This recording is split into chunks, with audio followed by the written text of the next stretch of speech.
Hey anyone, I got a interesting thought.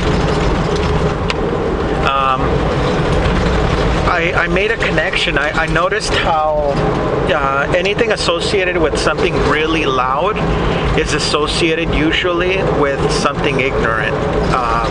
Now hear me out.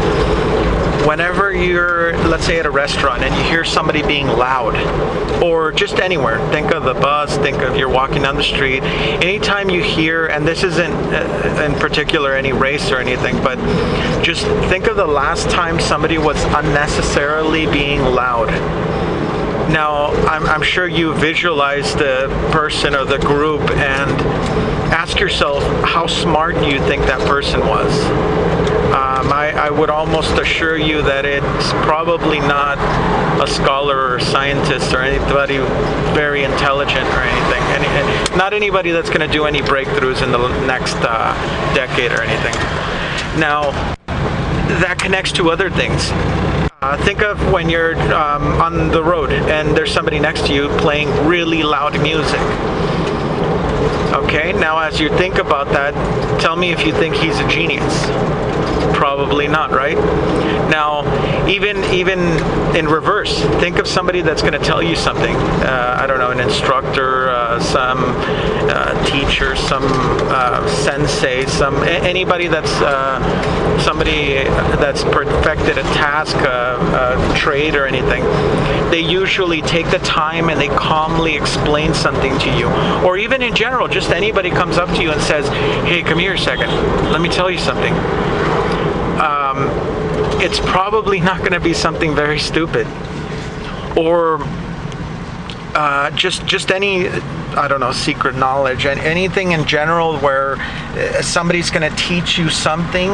It doesn't require very loud, ignorant noise. You live in an apartment, the person playing the really loud music is probably not that smart.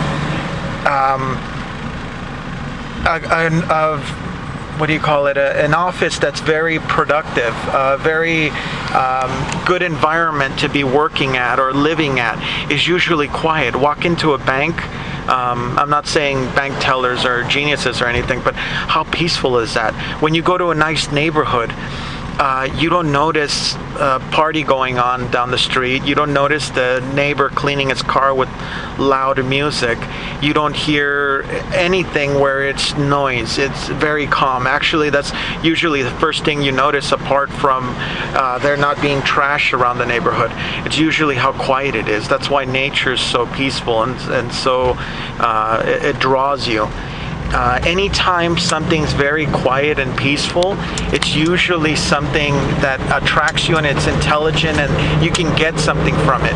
Whenever there's too much noise, almost like a celebrity that's too loud and doing too many stupid things, they're just fighting for attention. They have nothing there, so they're trying to get your attention any other way, by any means possible, usually by stupid means, which is why they end up arrested. But anytime there's something intelligent, something where I don't know, you'll gain something from it. It's usually something that takes a little bit of concentration because it's not as in your face. When you read a book, when you get that knowledge, when you sit in a classroom, when you have a good discussion with somebody, you're not screaming at the top of each other's lungs trying to speak over one another. You're sitting there having a formal and civilized talk back and forth.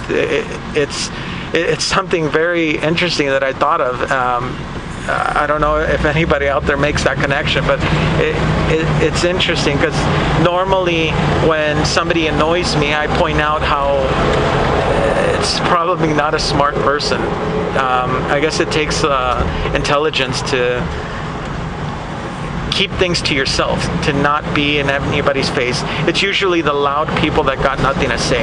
The person that is attracting the most attention is not the smart one. It's usually the guy in the back of the room that's just quiet. Take the time, pick his brain, and you'll notice that most of the time they got something intelligent to say.